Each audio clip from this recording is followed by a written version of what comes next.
What's up, guys? Welcome to your 14th, I think, PHP tutorial. And today I'm going to be talking about a special kind of loop in an array called the for each loop. Now, if you learn the last array, then you're going to thank me so much after you learn this one, because it's 100 times easier. The reason we would use the last one when we had an array is when we wouldn't exactly want to list every single element, and we wanted to increment it by 2, or we wouldn't want to start with the first one, or anything like that. But each time you just want to plain old just spit out elements of array, one after another, there's a 10 times easier way to do this. So first of all, let me just create a basic array. And you can do this either two ways. I'm going to use the first one we learned about. So I'm going to just say 1,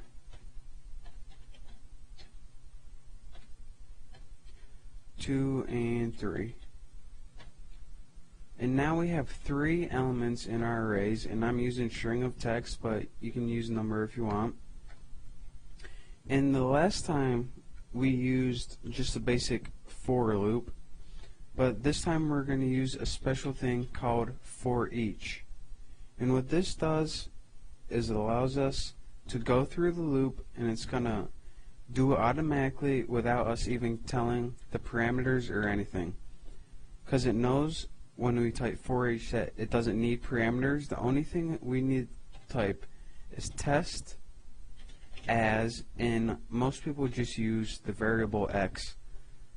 This first one has to be whatever array you're wanting to loop through, and this variable x we're going to talk about right now. We're going to say echo, and then this is where we type variable x. So this is what this means.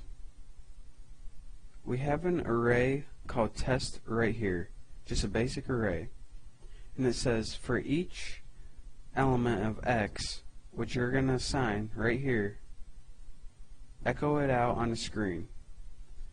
So every test element in the array, echo on the screen. And of course, just end the semicolon right there to let them know it's ending line. Save it.